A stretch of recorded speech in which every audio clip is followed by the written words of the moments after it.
Hello, everybody. My name is Florence de SOULTRAIT. I'm a journalist with the M6 group. Welcome to this controversy. We have 30 minutes focusing on our theme, reconciling employees and company purpose.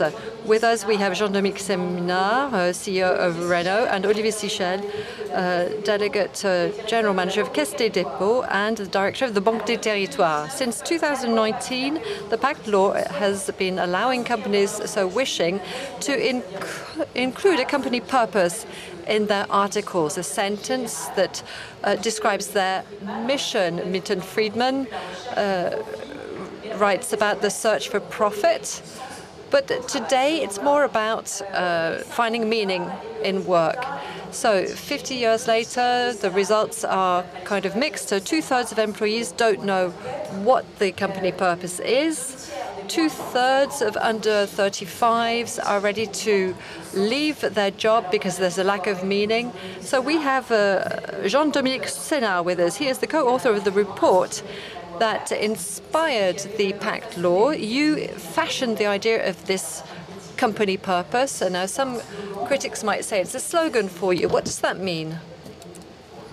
Yes, hello everybody. It's certainly not a slogan. You know, the purpose, as we thought about it 5 years ago, it's like the head of the spine of the company. It's what links the DNA of the company with its future, with the North Star. So it's from the company purpose that the strategy will emerge. So strategy and purpose need to go together. There has to be consistency.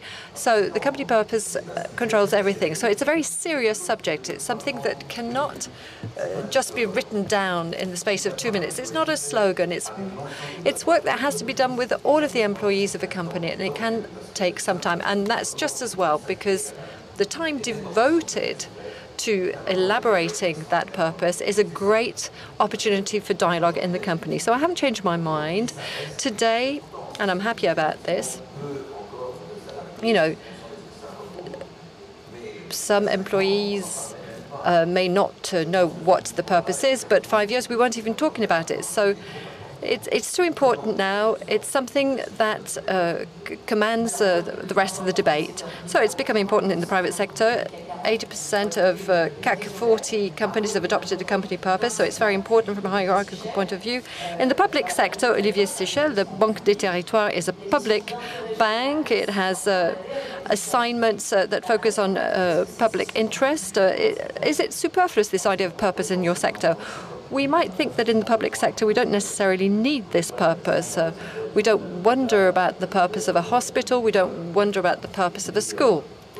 And in a public institute like the Caisse des Dépôts that is over 200 years, the law gives you the purpose of the establishment. People don't need a meaning. They know why they're working at the Banque des Territoires. And yet, following the work carried out by Jean-Dominique, we felt that it was important to have a purpose for the group, because the Caisse des Dépôts is of public interest, but it's a whole group. So we wondered what could unify, post people in one area, with employees in a nursing home, with the caretaker of a social housing block of flats. So it's this work on company purpose was very important.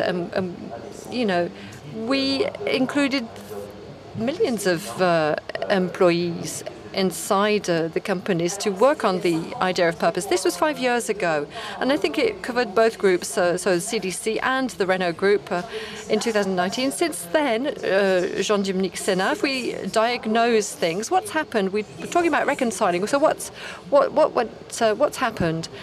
Well, you've described what's happened. It's great. So since then, we've realized that the purpose determines a kind of collective meaning. Let's not forget that all of this was part of a debate, and we can't go into the details of that today. Everybody was looking for meaning. We were looking for meaning, the collective meaning in a company or in an institution. That can only be given by the purpose. So what's missing, and we've realized this for quite some time, what adds on to that. Last year, we did an awful lot of work during the Assises du Travail conference, a conference on labor, on work. But there was the president of the CFDT union, and a report came out of this. So what was the summary? Well, everybody from the social world worked on it, 150 people who questioned all of France from a social point of view. And everybody was unanimous, which was very impressive. They all said that our country, our society, was experiencing a terrible deficit of listening, respect, and recognition. And whatever way you looked at it, this is what came out of it. So it was a very strong message. Now, how did this translate? Well, you've got the message, but then you have to find the remedy. So this remedy is the answer to this individual demand for a meaning. We've talked about the collective meaning. That's good. We need to push all companies to have a purpose and to work on that with the employees. But that's not enough. Individual meaning is about what I'm doing in the company, how I'm being recognized. Am I being listened to? Am I being respected? Do I have the right kind of autonomy? All of that is fundamental. And if you get it wrong, everything that we've said about company purpose will not make up for it. And it's very important. This debate in France around this absence of recognition, this feeling that there is no recognition, perhaps it's not true, perhaps it is. We don't know, but the perception is there. And it explains, from my point of view, given the work that we did last year, it explains the ill-ease that we're seeing socially in the country. And we mustn't be surprised if we're seeing populism growing in the country. This is what we're seeing. The reason is not complicated. For me, one of the main reasons is that nobody is listening to employees. We're too vertical in our approaches. We're not listening to people enough. And with the best will, there is this deficit of recognition.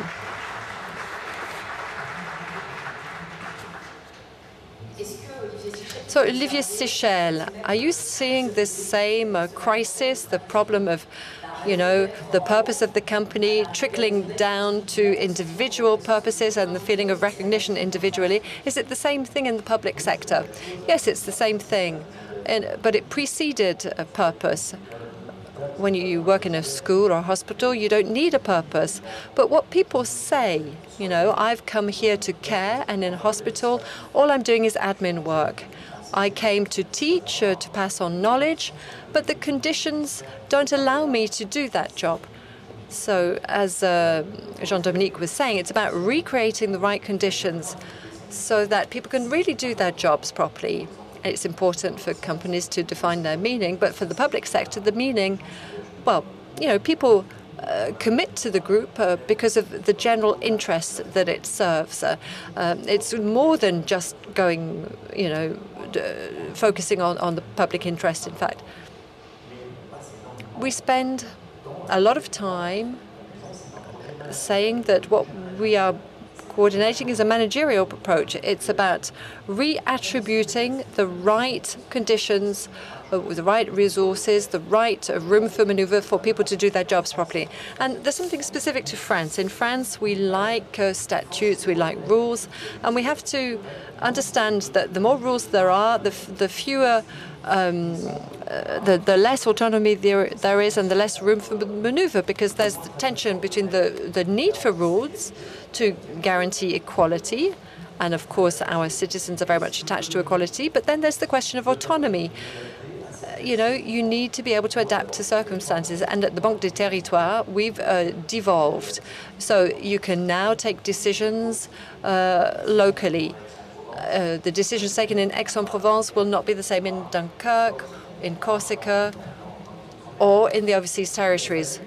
But we had to provide the conditions so that people could feel devolved and autonomous, so that we had to give them back meaning so that the the strategy was in line with what people were striving for on a day-to-day basis. So we're talking about autonomy, Jean-Dominique. Yes, and what's very interesting is that following the work carried out last year during the Assises du Travail conference, it wasn't just about the private sector.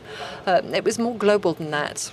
And the people who reacted, who had the strongest reactions to the conclusions, were people from the civil service, from the public sector. Why is there this demobilization? We looked at all kinds of things. Everybody had a voice, and what we forgot to say was that at the heart of all of these subjects, we love companies in France. It's a great institution that garners a lot of respect, but you can lose the meaning, and companies can stop providing that meaning. So the paradox is that people consider that work is not the most important thing in their life. The figures back this up. Today, 25% of people in France believe that work is important for them. It was 60% 30 years ago, so things have drastically changed, and we need to wonder about that. And there's this absence of motivation that underlies all of that. This people distancing themselves from their work. Yes, they're doing their work, but they're not getting the recognition for it. Now, for the civil service, for the public sector, I'm not from that sector, but I've heard so many people saying there's too much verticality. And as well as verticality, you've got these decision-making matrices that are so complex, we don't know who is responsible for what. So, it's true in private companies, but it's also true in public institutions and in France. It's a subject that takes us beyond the company. It's a subject that goes right to the heart of our country and the way it's organized. So that's what we need to wonder about. Now, we can all carry out a diagnosis, but then what do we do about that? The answer is empowerment, and that's not a very easy subject. It's a very complicated subject. We've got to change the mindsets of managers and directors of companies. They need to become not bosses, at the top of the hierarchy. They have to become people who develop talent, people who resolve the team's problems, and we're talking about teams who have been given autonomy. So it's easy to say, but not that easy to do. It takes years. At Michelin, I was in charge of a phenomenal cultural transformation, and after 8 years, it took 8 years, but when it was done, it was a great change. Now, there are perhaps some heads of businesses here today, and people felt as though they were in charge after the cultural transformation that we did. It's very difficult to do. There are lots of failures along the way, but you need to take your time. You need to empower people. It's not self-management. It's different. It's more difficult, and for bosses, whatever their level in the company, their role is to set the direction, to help teams to get out of problems, to help the teams grow. And it's only at that price that we can solve a lot of the problems with team motivation that we're seeing in France, where we can put an end to this paradox that we love the company, but we're not happy in the company.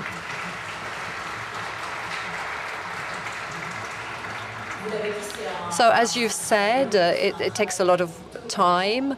It's a lot of work. Is it for all companies, SMEs, very small companies, startups, public organizations? Is it everybody that has to do this? And how do you convince people to do it? I think you can go about this work, but you have to be convinced right from the start. So everybody feels that Jean-Dominique Senard is very much convinced. It's one of his convictions. It's not just a gadget. It's not just a slogan. As you said, it's something that you have to prepare ahead for. You have to have willpower and determination, and then you have to be honest enough to make it a reference. And following the definition of a company purpose, Eric Bombard had another term of office, and the 3 strategic areas defined that he presented in front of MPs, so ecological transition, they were all defined from A to Z. They were outlined from A to Z. In the regional division, in the PACA, in the south area with Renaud Muselier, there's an environmental focus, and we're financing the new wastewater treatment plant. We're looking at social cohesion, that's another focus. We're building social housing here in Aix-en-Provence, and in terms of sovereignty, we're working on energy sovereignty in this area. So there's a whole spine, if you like. We've got the head, but you've got the spine, and then you've got the muscles. It has to concern the whole organism. Otherwise, it's just a slogan or a fashion. I think you're right, and it applies to everybody. You know, big companies are not necessarily different from small companies. Sometimes the small companies are even more passionate about the idea of defining a purpose and having a public benefit target. And I think we have the person in charge of OPIA, and it's a public benefit company. I think that the company head of one of our competitors has transform the company into a public benefit company. There's another food group that's transformed the group into a public benefit company, Danone. So it's great. It's very engaging. And this is the way that we can have people commit and have them engage with the company. And get over this problem of unhappiness. And this concerns everybody, if you ask me. This principle of empowerment is much more general, as you've said, much more general. It goes beyond the company itself. It's a major movement.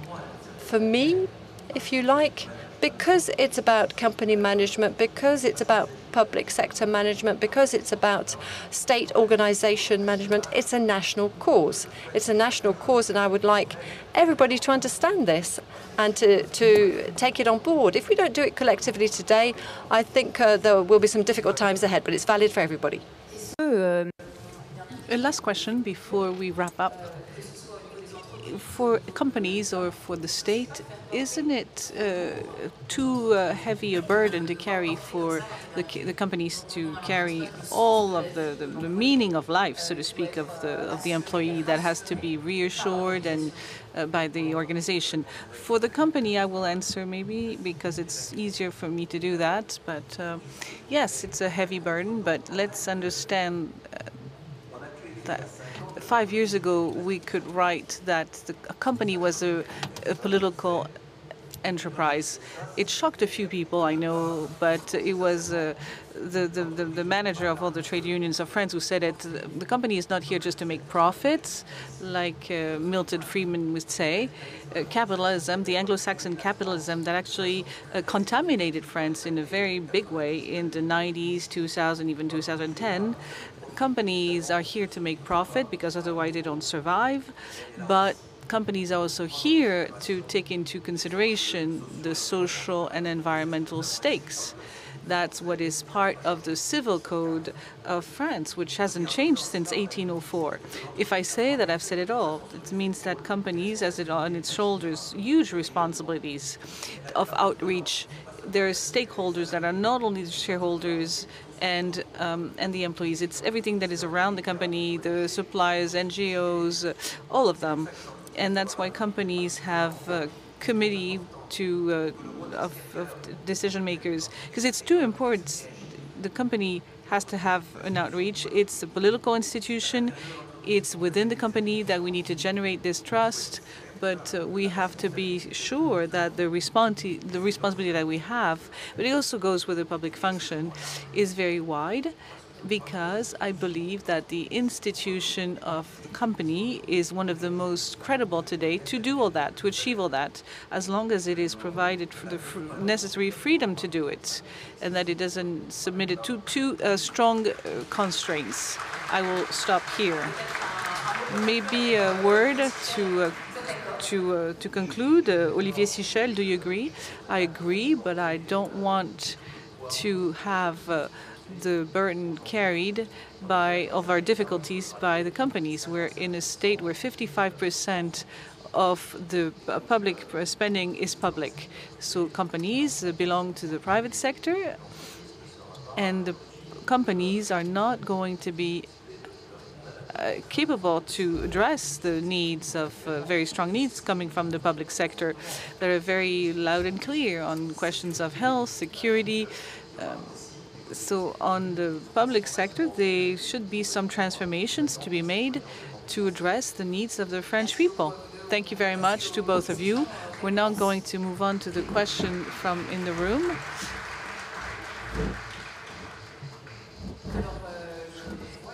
So I could see a question, a hand raised in the back. Please feel free, and please introduce yourself before you ask your question, if you don't mind.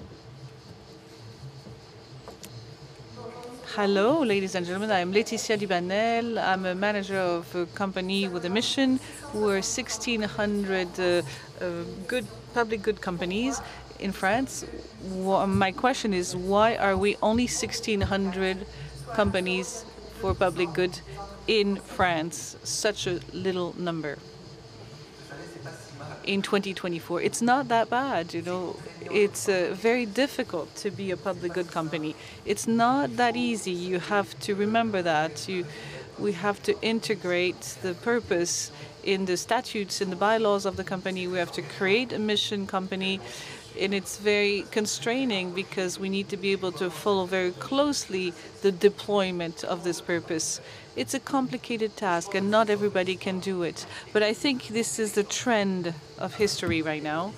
The fact that there's only 1,700 of those public good companies, it's not that bad. I would have even dreamt of this number a few years ago. So the constraint that is beyond it is not really a constraint. It's the expression of a massive commitment from the employees and managers of the company. It works for the public sector. It works for the health sector. There's some natural trends that take you down that road. I think that you're a model. We shouldn't require companies to be that. I managed Michelin for many years, and we're not a public good company, even though we had a purpose before. From the get-go, everybody has to be ready for it. It has to be something completely natural, and it should come from the ground. If it doesn't come from the ground, you don't want to force it top-down, because you can't be making mistakes. So don't worry. It is great to be already 1,700, or the number that you brought up, and it is great. Keep up. Good work. Another question. I see two hands raised.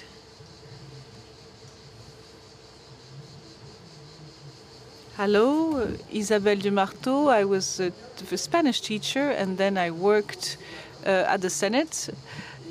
And I see two questions that I'm wondering. The first one is time. How do we manage to make compatible the fast time that is required from people today in companies and administrations, and what it takes to consult people, to listen to them, to wait for people to have a chance to think about it. And the second question that I'm wondering is the question of competition between people in companies and administrations. I saw some forms of harassment because there were people competing for the same job, or, you know, they were interested in the same things. How do we manage to get to a collaboration? I understand the motivation, and I understand the strategic logic of it, but how do we put it in place? The question of time is essential. Jean-Dominique said it. You need time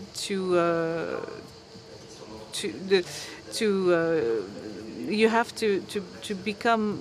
The question of time arrived right away when the Caisse des Dépôts, we got a shareholder and we had to consult them. And he told me, you know, we had billions of debt to restructure, and we were not ready to have a mission. So you have to be in the right condition to do that, to be a public good company. And then it's a whole exercise in the management to be able to give results, to provide quick results that we know are achievable, because if our horizon is too far away, people get discouraged, and you have to be capable to communicate on targets that can be achieved quickly. And that's the art of management, to say this is we're going to do fast and quickly. For example, what we did on the Banque des Territoires, we deconcentrated very fast. Before, everything was decided in Paris, from Paris in Rue de Lille. So we decided to decentralize, and now the regional directors can allocate the funds that they want. The second question that you asked is, yes, a conviction that is shared, and it's shared with Eric Lombard, is the cooperative dimension. If there's competition within the organization, this is not healthy, and it does not provide a cooperative atmosphere. Cooperative atmosphere means that people are happy, feel happy at work.